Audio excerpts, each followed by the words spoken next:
Hi everyone, Janie here. Welcome back to my garden. I hope those of you who celebrated Thanksgiving had a wonderful Thanksgiving. We had a great one.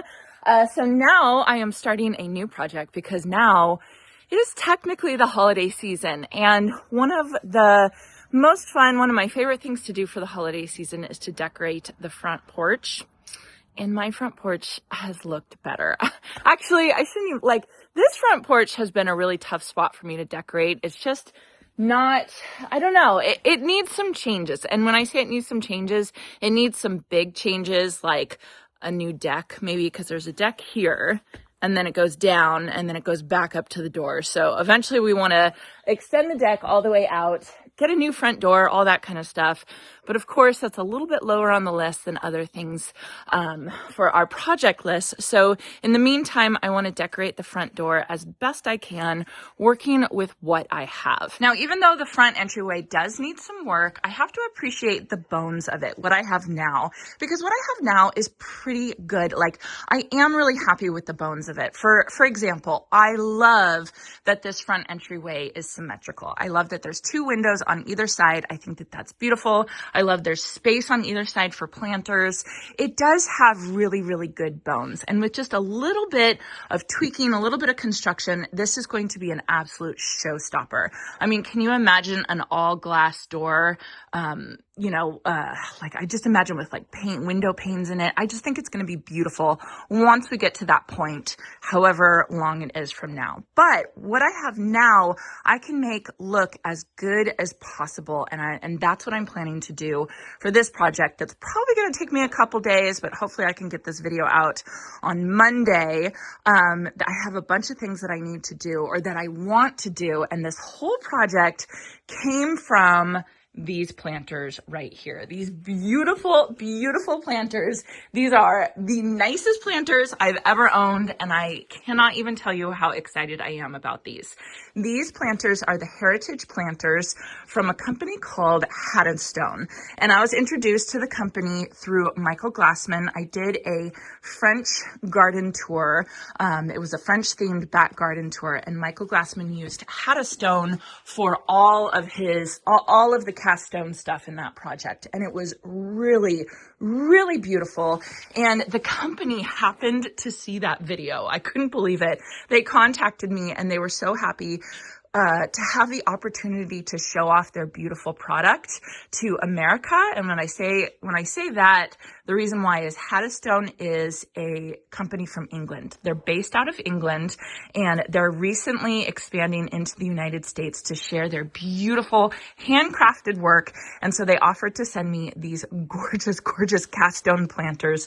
These are in the color terracotta, and this whole project is based around these beautiful planters. I've never owned planters as nice as these. I'm so excited about them. I just noticed there's a hummingbird moth here. That is not a good spot for you, buddy. Look at Monty's paw prints right there. He almost stepped on you. You got to go somewhere else. Okay, I'm going to have to move you. So once I got these planters and I opened them up and I put them kind of up here by the front porch, I couldn't bear putting them up against my front porch. They're so beautiful. They are so incredibly gorgeous. And I just felt like I needed to zhuzh up the front porch a little bit to really let these guys shine, and so that it'll look like it matched, you know what I mean? And don't get me wrong, I know that the front porch needs a lot of work, but I just want to do what I can do now with the budget, and all that kind of stuff, just to make these beautiful planters fit in. Okay, so let me go over what I'm thinking about doing for this project. First of all, the handyman's coming. I have a new, here, there's the light right there. I have a new light that's going to go right there. I have new lights that are going to go right there, much bigger ones, which I'm excited about. And then also there's another light over there that's going to be replaced. So I think that that's going to look really good. And then, as you can see, I have these kind of janky windows with no trim on them. I've decided that I'm going to trim them out just like I trimmed out the windows over here in the secret garden. I just got some trim from the big box store, and I just put it on myself, and it looks really good. I am really, really happy with it. So I'm just going to do the exact same thing. Look at this. Look at how beautiful this tree is. I can't get over it. We keep looking out Sadie and Shay's window and looking at how beautiful this fall color is. Anyway, focus on the trim. We're gonna just do the same thing with the trim that I did over here. Paint it white. And that, I think, will finish off the 2 windows here. And then I'm also going to do this window right here. And I'm going to do white trim because I think I want to lean more towards white trim. I really like the white trim in the Secret Garden. And I think I'm going to paint out the trim around this door white too. I think that'll kind of take it more away from the farmhouse look, right? And more into like the California ranch look, which I think will be really pretty. I don't want to go completely away from the black trim because we do have black like gutters and trim around the house. But I think, adding some more white trim around here will be really pretty. Then I got to do something about this concrete. This concrete here is terrible. So I was actually talking to the same handyman who's putting the lights up, and we're talking about leveling out using self-leveling concrete. He doesn't have any time right now to do it. So I think in the meantime, I'm just going to power wash this and do a quick coat of paint, concrete paint, just to deal with all these stains. So basically it's dropped a couple inches, and so whenever I water anything here, all the water pools back here by the house, which is not a good thing, and we definitely need to fix it. But in the meantime, I think I'm just going to paint it, and my thought is to use aqua pots in these. Once I plant these up with their permanent planting, I'm going to do a little interim Christmas themed planting right now, but eventually I'll put an aqua pot in the bottom of those. And so then that should help with the pooling water and stains that I have over here. And I could just power wash the whole thing, but you can see that we power washed right here. And this is not stains. This is actually the paint that has come off. So it's just looking really rough. It's definitely looking really rough. So for now, I have new light, new trim, painting the trim, cleaning and painting the concrete, placing the planters. And then I do have an idea for this spot right here. Let me show you my inspiration photo that I'm absolutely in love with, but I'm not totally sure how to replicate that look of the plates. One, without spending a fortune on plates, and I don't want to ruin like antique plates or platters or anything like that. So that is my goal, is to put a plate wall up here, but I have to kind of like, I would love input on on installing a plate wall outside. Now we don't get freezes, so it's not like anything's going to freeze out here, but I also don't want to put like, like really nice plates that might crack or something, out here for the cold, or if Monty's ball hits it or something like that. But I just love that look. And I think that would be so pretty to have a plate wall there, with these planters, a blue and white plate wall, and then these terracotta colored planters. Oh, it's just, I can imagine it, and it's just going to look so good. So anyway, this is going to be kind of a big project. I feel like I'm biting off a little bit more than I can chew. Maybe this will be a 2-part video. I'm not totally sure. I have a couple days because it's over the weekend. So I have a couple days to try and get some of this stuff done. So, yeah, let's get started and see how much I get done.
handyman just left, and you guys, it looked so good. It is looking so much better. I've gotten started on putting the trim up, but let's not look at that just yet. Let's just look at the lights.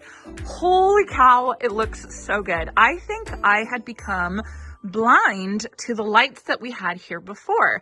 They were really dinky. I can show you them right here. They were super dinky, so small. And then this was the light. This was the flush mount light that was up there. And I think I had just gotten used to them, you know, like that happens. Kind of like when I was telling you all that, Jason and I have become blind to the color of this concrete. This was obviously placed later. It was here when we moved in, but that color of the concrete, I've just become blind to it. And I think the same thing was happening with the lights. And man, I am so glad I finally decided to change them, because what a huge difference this makes. Oh my gosh, I love it so much. So my house is a California Rambler ranch, and it's you know, it's not that interesting. The front of it is not that interesting. It doesn't have a lot of architecture. It's very flat. And so I think having really statement lights like this makes a huge difference, as is the espalier, of course, makes a huge difference. But oh, you guys, I am so very happy. So these lights, I'll link them in the description. I ended up buying them, I think at, Wayfair. And I was looking for so long to find the lights. So first of all, these wall lights, let me show you a comparison of the old ones versus the new ones. That's the size difference. And I looked up like sizing, what you're supposed to do for sizing, and it said you want your wall lights to be about 1/3 of the height of the door. And I thought, oh my gosh, those are going to be absolutely massive. However, now that I see it up, I get it. I think it looks really good. It looks really substantial. And especially once I get trim around these doors, it's going to end up looking really good. And I think this house needed big wall lights just like that. So I'm really happy with those. They're like a 3 candelabra light. Hopefully you guys can see that. It's just like a matte black, just pretty simple. I just love it. I absolutely love it. Then when it comes to the ceiling light up here, the ceiling light was a flush mount light. It was very ugly and very utilitarian. And I was stuck on trying to decide what kind of light to get for here, because we actually, like, it's high ceilings, but because of these steps right here, there's not a lot of room right here. And so I was kind of limited, because with the amount of height, I really needed to get a flush mount light so that there would be enough space when people walk in and out of the door. But again, I was looking up the recommendations of sizing of lights, and this light is short enough that it just fits the recommendation for height above the door. And the handyman, he's really tall. He's like 6'4", 6'5", and he said that this was the perfect height for him. So he's totally fine with that. If you're taller than 6'4", 6'5", you might have to duck. But this I thought was really good, and I was really happy to find the chandelier, because I still get the look of the chandelier, but it's so shallow that that it still gives me plenty of clearance, which is really exciting. And then while I was already buying the lights and the handyman was already here, I ended up getting one more for the backyard. We had a light up here, just like a dinky, small utilitarian light. I ended up getting a size smaller of this light because I was worried about it fitting with the hose link right there, and I think that was the right call, because the other ones would have come down to like right here, and that probably would have just been too close to the hose link. So I think that looks really good, and I'm glad I got it so that, you know, it was still in stock by the time I got back here and was replacing lights. So I'm really happy with it. I think it looks so pretty, and that was a really easy change to make a huge difference. Okay, so I've been working around the handyman kind of all day when he's been working on other lights. Oh, I just walked up front. It looks so good. Anyway, so I've been working around the handyman all day. You know, I had to go and get light bulbs for him, and then I touched up the paint a little bit around here and up there. And so I've been kind of doing a little bit here, a little bit there. But while he was working, I did manage to get all the trim cut to size. And then I even started to be able to get it hung. And then, of course, I had to stop once he came out to work on this. So now that he's left, I have free reign to get get the rest of this trim hung. And then my goal for tonight, which it's getting late. It's like 3:30, I think, 3:45. So I don't know how much daylight I have left. Thankfully, I have light that I might be able to work from this light a little bit later than I normally would be able to. But my goal for tonight is to get all of this hung and then caulked so that hopefully the caulk can dry, cure. I don't know what you say, cure. Yeah, I think cure enough so that I can come back tomorrow and I can paint it.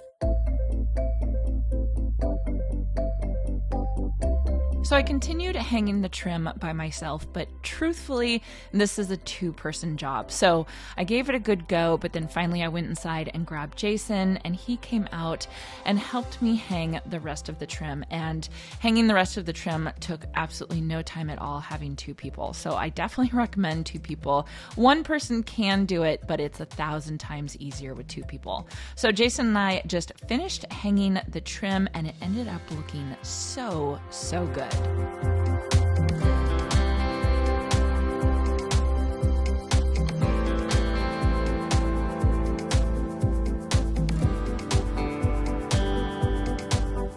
All right, the trim is all up and done, and it looks so good. Such a huge payoff for a relatively simple job, and by simple I mean kind of simple. So I started off doing it myself, but this is so much easier when you have two people. So I convinced Jason to come out and help me, and he of course helped me put the rest of it up. And as you can see, I didn't miter the edges. Like miter means angled cut, and I ended up doing this style of trim just like I did over in the Secret Garden, and I think this style just fits with my ranch house a little bit better. I think the trim looks so fantastic around these windows. It definitely elevates them, and it makes me want to put more trim around the front door.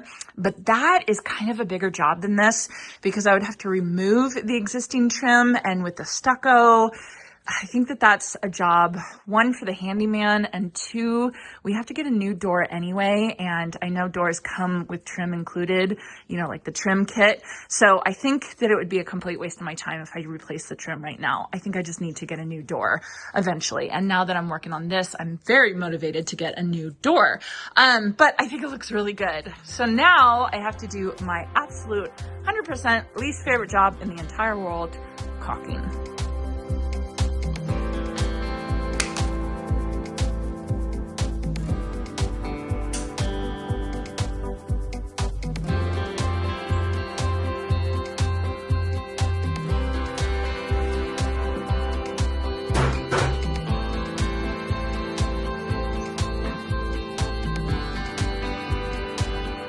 So after installing the trim, I spent a few hours at the end of my day doing, like I said, my least favorite job, which is caulking. Caulking to me is so fussy and so messy, but I will admit it makes such a difference. It makes such a difference, and it hides all imperfections, and it made the trim look so good and so ready for paint. So I finished late. The sun had already gone down, and the next morning I got up bright and early so I could get everything done. And my first task was to clean the area and prep it for paint. Either up here or over there, because I'm going to paint this way. Let's go this way. It's not that heavy, right?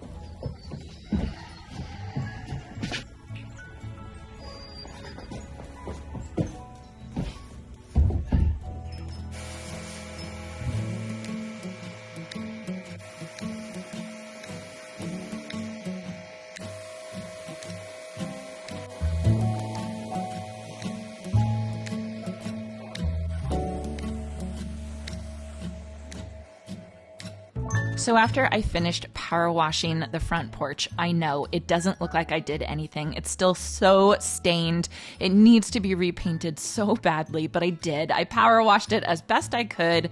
And then I decided while I was waiting for it to dry, I would move on to painting the trim.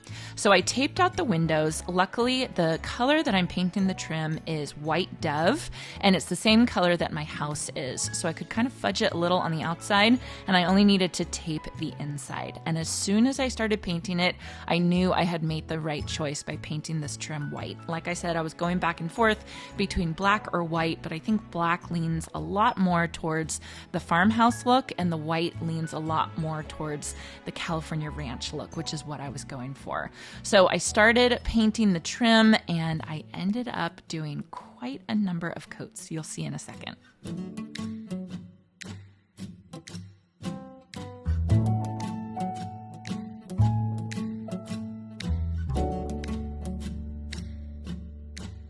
All right, you guys, so it is day 2. It's the second day of working on this project. I woke up early this morning to get started. I blew off and power washed the concrete to get it all ready for paint. And I actually went to Home Depot and I picked up this paint. They said this is the paint to use for concrete outside, and it's in the color slate, which is the same color that we used on it before. So I'm all ready to go. And then I started off painting the trim.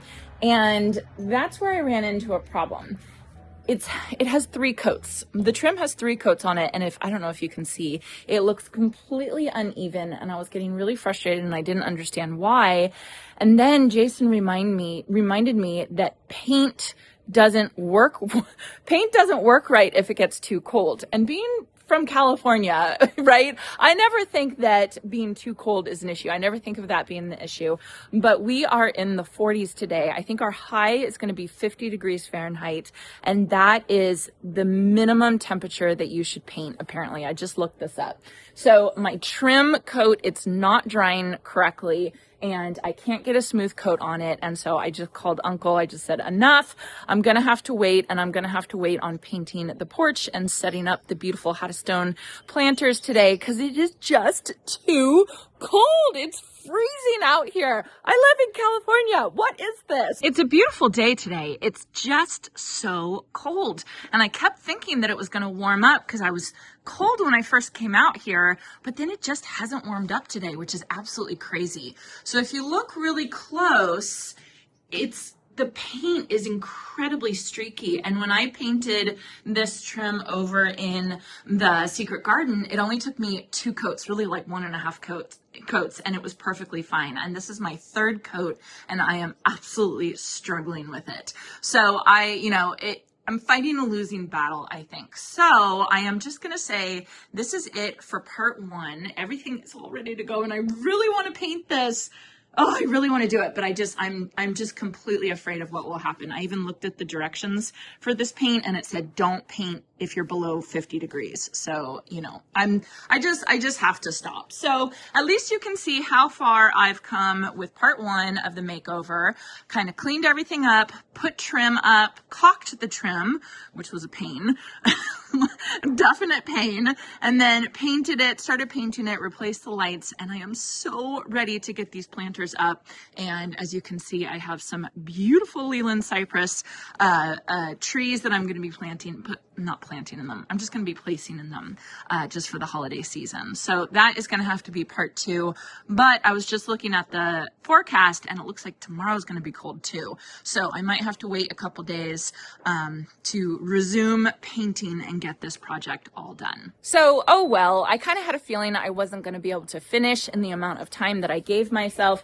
Jason even said that I was taking on too much for this video. He didn't think I was going to finish, but I got up bright and early this morning to try and finish, but you can't help the weather, especially the cold. I just cannot believe it's the cold that's holding me up and not like rain or something like that. But that's okay. I will just do a part 2. We're supposed to get into the 60s the day after tomorrow. So I will probably paint the day after tomorrow, paint the floor and everything.